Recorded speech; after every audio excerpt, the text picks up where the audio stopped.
Module 1, Sequences, Series, and Summations. First topic in this module is going to cover sequences and their explicit formulas.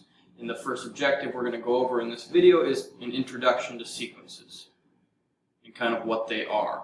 I've included some pictures that display sequences in different formations. In this case, we care about numbers for this video, but I did include a sequence of a skateboarder performing a trick. You can see sequentially the shape of his body with his board from start to finish. And so that, in the real world, is considered a sequence as well. And down here, the shape of these triangles is growing by the number of dots. And the number of dots that are included in each triangle forms a sequence too. Conclusion, a sequence is an ordered list of numbers. Each number within the sequence is considered to be a term. And these terms are referred to in subscript form as a sub n, where n represents whatever term number exists. And then each subscript refers technically to the position of the number in the sequence. So for example, a sub 2, when you see a subscript, a number, in the sequence above, it refers to the second term in this sequence. The second term in this sequence is 5. So a sub 2 in this sequence is 5. A sub 7 then, if you notice, there's only 6 numbers that are listed. 1, 2, 3, 4, 5, 6. So the a sub 7th, we'd actually have to discover the pattern and calculate the next number listed in this pattern. Same with a sub 10.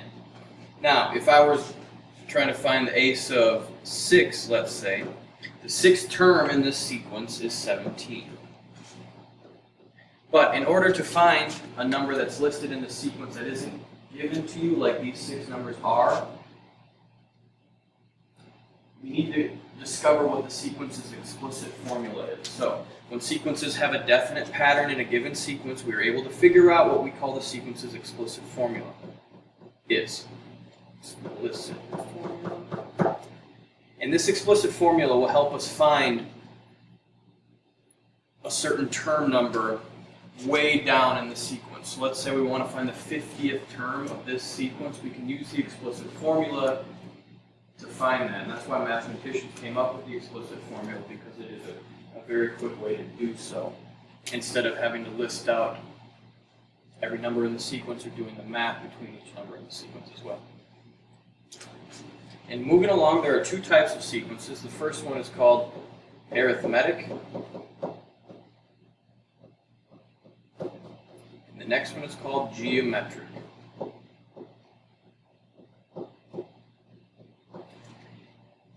And they differ based on what's happening in between each term within the sequence themselves.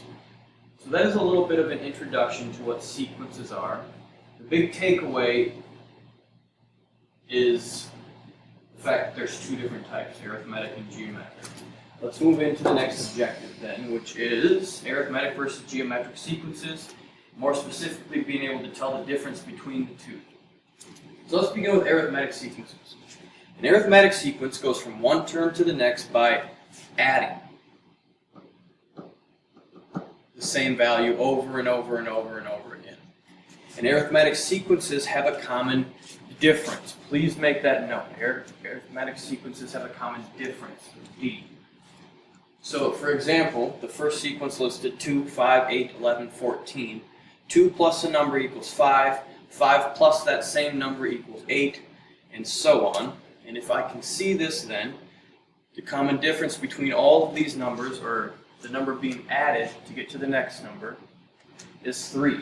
So this arithmetic sequence has a common difference of 3. And I know it's arithmetic because it's adding between each of the numbers. Same thing is down here, 7, 3, -1, -5. If you notice, the first sequence was going up, or increasing in value. This one is decreasing in value, but it's the same thing. I'm adding something, but it looks to me like it has to be negative. The difference between 7 and 3 is -4. The difference between 3 and -1 is -4. The difference between -1 and -5 is -4. So 2 ways you can think about that. I'm either subtracting 4 from each number to get to the next number, or I'm adding by a negative 4 to get to the next number. Same concept. So the number added, we just talked about, the number added each time is called the common difference. That is very important to know, so make note of that and please write that down. And I'm going to refer to that with the letter D. Moving along then, at times it'll be very easy, like it was in those two examples up there, to look at a sequence and come up with the common difference in your head. Like, for example, the common difference was 3 from 2 to 5 to 8 to 11 to 14. There will be times, though, where it's not as easy, so the process you take in order to find the common difference is to pick one term and subtract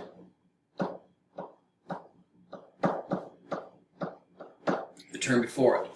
So what I mean by that is, in this sequence, 3, 11, 19, 27, 35, I'm going to pick the second term, 11, and subtract the term before it, which is the first term, 3. 11 minus 3 is 8. Then I can, to check that, to make sure that the common difference is indeed 8, I can move right along and go to the next term after 11, which was 19, subtract 11 from it, and that is indeed 8. And continuing the process, 27 minus 19 is 8, and 35 minus 27 is 8. It's just a strategy to use to see what the difference between the two numbers involved is. So in this case, the common difference is indeed 8.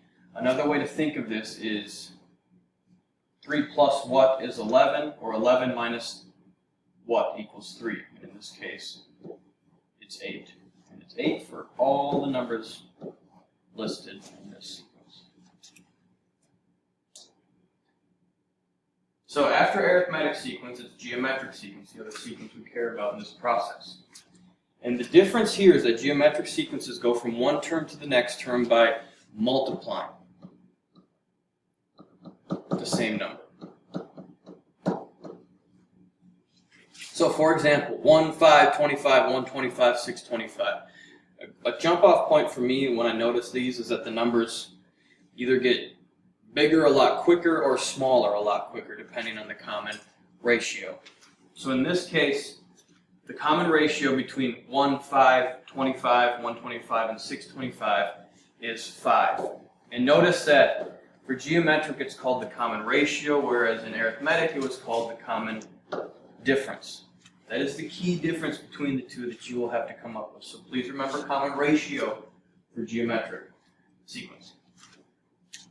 Same thing, the first one it was going up or increasing in value. This time it's decreasing in value, decreasing in number. 48 to 24 to 12 to 6. And again, just for an example, that's actually decreasing or being divided by 2, or we can say that it's being multiplied by 1/2. 48 times 1/2 is 24. 24 times 1/2 is 12. 12 times 1/2 is 6. So it's the same thing as subtraction for arithmetic. For geometric, when it's decreasing like this, you can either say it's dividing by 2 or being multiplied by 1/2. Again, for this example, it was somewhat easy to say, hey, those numbers are being multiplied by 5 to get to the next one. But if that's not the case, if it isn't easy enough to just visualize that and see that, the same process is taking place to find the common ratio. You pick one term, or the second term, let's say, and divide it by the term before it. So I'm going to take the second term of this sequence, 1, 4, 16, 64, 256. That is not an addition sign, that's a division sign. It looks pretty similar, but 4 divided by 1. 4 divided by 1 is 4. Then I'll take the next term after 4, 16. 16 divided by 4 is 4. Continuing along in the process, 64 divided by 16 is 4, and 256 divided by 64 is 4. So the common ratio is 4, and that would work in any place in the sequence. If you take one term and divide it by the term before it, you should get 4. You can check your work with multiple places within the sequence. But again, if you notice, 1 times 4 is 4, 4 times 4 is 16, 16 times 4 is 64, and 64 times 4 is 256. So in this specific sequence, to get to the next number, you have to multiply by 4, and that's why the common ratio is 4. So the same thing we finished off with arithmetic. We said the number added each time for an arithmetic sequence is called the common difference. So the number multiplied each time is called the common ratio. So let's write that down. We can make this one as well. The number multiplied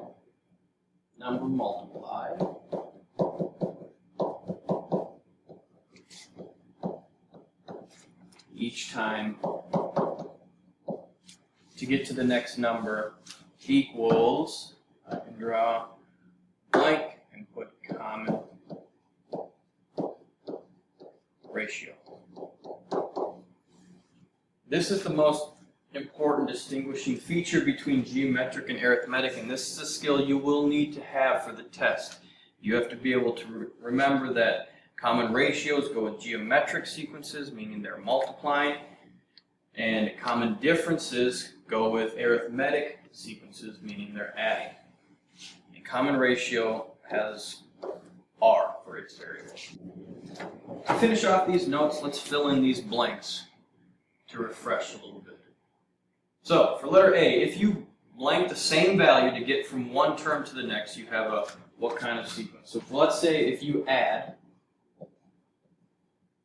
the same value to get from one term to the next, you have a arithmetic sequence. And all arithmetic sequences have a common difference.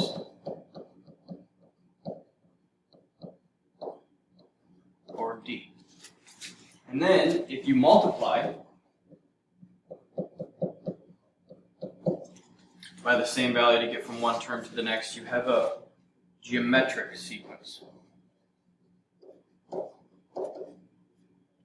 And all geometric sequences have a common ratio,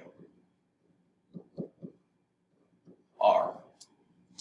And sequences without a common ratio or a common difference, so if you were to look at a sequence of numbers and you couldn't figure out if it had a common ratio or a difference, then these types of sequences are neither